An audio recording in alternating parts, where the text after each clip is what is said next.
नमस्कार and welcome back to the channel. हम आ गए हैं अपनी बुक पे वापस, जिसका नाम है biochemical aspects of neurological disorders. It was first published in 1959 and contains lectures given in 1957 and 58 at the institute of neurology, national hospital, queen square.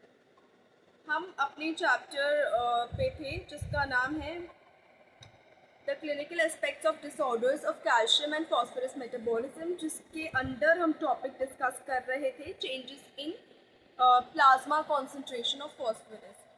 Cases के एग्जाम्पल हमने लास्ट वीडियो में देखे थे और इस वीडियो में हम डिस्कस करेंगे इस चैप्टर के ऑथर ने जो पोस्टीरियर फोसा सिंड्रोम और सर्वाइकल कॉर्ड सिंड्रोम के बीच में डिफरेंस दिया है वो, साथ में इस चैप्टर की पूरी जो समरी एंड में ऑथर ने दी है उसके बारे में डिस्कस करेंगे। पोस्टीरियर फोसा सिंड्रोम के बारे में ऑथर स्टेट करते हैं कि कोई ऐसा सिम्टम या साइन रेज्ड इंट्राक्रेनियल प्रेशर का नहीं मिलता था। यूजुअली जो सिम्टम्स या साइंस होते थे वो इंक्लूड करते थे vertigo, dysarthria, dysphagia, ataxia and paresis of limbs. वहीं सर्वाइकल कॉर्ड सिंड्रोम में, जिसको फोरामिन मैग्नम सिंड्रोम कहा जाता है, with cord and lower cranial nerve disturbance पाई जाती थी। दूसरा डिफरेंस ये आता है कि सिम्टम्स जो है पोस्टीरियर फोसा सिंड्रोम के इंक्रीज होते थे। देखा जाता था कि symptoms of increased intracranial pressure देखने को मिलते थे, जैसे कि कफ, हेडेक। सर्वाइकल कॉर्ड सिंड्रोम में सर्वाइकल कॉर्ड लीजन के पाए जाने की संभावना ज़्यादा होती थी। तीसरी चीज़ उन्होंने बताई है कि पोस्टीरियर फोसा सिंड्रोम में signs of increased intracranial pressure, namely papilloedema, देखने को मिलता था। वहीं सर्वाइकल कॉर्ड सिंड्रोम में सिरिंजोमाइलिक क्लिनिकल पिक्चर देखने को मिलती थी। ऑथर का कंक्लूजन में भी यही कहना था कि जो हमने वेरियस केसेस डिस्कस किए थे उनकी क्लिनिकल पिक्चर डिफरेंट हो सकती है और हो सकता है कि वो पोस्टीरियर फोसा सिंड्रोम या सर्वाइकल कॉर्ड सिंड्रोम के अंडर फॉल करे। जहाँ तक कि ट्रीटमेंट की बात है तो ट्रीटमेंट डिपेंड करती है कि पेशेंट किस स्टेट में प्रेजेंट कर रहा है। दूसरा, हमारी नॉलेज उस वक्त उस डिजीज़ की कितनी है। इटियोलॉजी क्या है, यानी कॉजेशन क्या है, बोनी डिफॉर्मिटीज़ की वजह से दिक्कत हुई है या दिक्कत पहले से थी जो एग्रेवेट हुई है बोनी डिफॉर्मिटीज़ की वजह से। सर्जिकल ट्रीटमेंट दिया जा सकता है। Decompression of the posterior fossa consider किया जा सकता है जहां हो सकता है। और इंडिकेशंस जो रेज्ड इंट्राक्रेनियल प्रेशर के होते हैं, फेलिंग विजन होता है, हाइड्रोसेफेलस होता है, मेडुलरी कंप्रेशन होता है या सिवियर हेडेक होता है, यूजुअली इंडिकेट करते हैं कि there some rise in intracranial pressure, जहाँ पे हम उसके अकॉर्डिंग ट्रीटमेंट पेशेंट को कंसर्न डिपार्टमेंट देता है।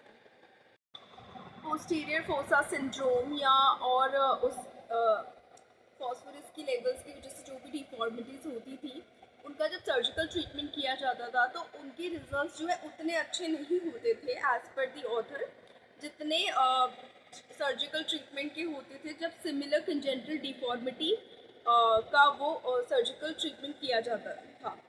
और इसका रीज़न हो सकता है कि ग्रेटर सर्जिकल हैज़ार्ड्स होते हैं of dealing with diseased bone and the fact that condition is usually a progressive one. अब ऐसी जो कंडीशंस थी वो प्रोग्रेसिव होती थी और डिजीज्ड बोन का सर्जरी हो रही होती थी, तो डेफिनेटली हैज़ार्ड उसमें कंजेंटल डिफॉर्मिटी से ज़्यादा होते थे। उस वक्त जब इन चीज़ों का सर्जिकल ट्रीटमेंट किया जाता था तो ज़्यादातर जो रिज़ल्ट देखे जाते थे उस वक्त के अकॉर्डिंग, जब ये लेक्चर दिया गया था, ज़्यादातर डेथ हो जाती थी पेशेंट की पोस्ट ऑपरेशन पे, यानी पोस्ट ऑपरेटिव डेथ हो जाती थी, ऑपरेशन के बाद डेथ हो जाती थी। लेकिन कुछ केसेस में एक्सट्रीमली ग्रैटिफाइंग, एक्सट्रीमली प्लेजर और सेटिस्फैक्शन देने वाले रिजल्ट्स देखने को मिलते थे। लेकिन ऑथर ने स्टेट किया था कि आगे जाके रिसर्च होगी और बेटर ट्रीटमेंट पे, बेटर सर्जरी पे हम आ पाएंगे। तो बेसिकली अपने इस चैप्टर में ऑथर ने अपने लेक्चर्स के थ्रू एक सर्वे, एक तरीके का आउटलाइन किया था, ब्रीफ एंड रैपिड सर्वे, जो कि disturbances of in calcium and phosphorus metabolism जो इफ़ेक्ट डालता है peripheral and central nervous system पे, वो सर्वे में उन्होंने देखा था। कुछ चेंजेस जो होते हैं जैसे कि compressive deformities of the skeleton crude होते हैं, लेकिन जो और अलग से चेंजेस होते हैं जैसे कि सेरिब्रल एडिमा जो कि पैराथायरॉयड डेफिशिएंसी के साथ हो सकता है। तो ये डिपेंड करते हैं कि डीरेंजमेंट कैसा है, डीरेंजमेंट सटल काइंड का है या upon a disturbance of the interaction of more than one element की वजह से हो रहा है सेल में, या फिर किसी एक्स्ट्रा सेलुलर टिश्यू में कोई डिस्टर्बेंस है, या फिर जिसको कहा जाता है कि the milieu interior of Claude Bernard, यानी जो बॉडी के इंटरनल फ्लूइड्स है उसमें कोई डिस्टर्बेंस है, उसकी वजह से वो हो रहा है। तो इस पर सब डिपेंड करता था कि क्या डिजीज़ का प्रोग्रेशन होगा, क्या ट्रीटमेंट होगा। क्लिनिकल चेंजेस स्टडी किए थे ऑथर ने और उनके कंपेनियंस ने, और वो कुछ डॉक्यूमेंट किए थे, कुछ बायोकेमिकल ऑल्टरेशंस भी डॉक्यूमेंट की थी।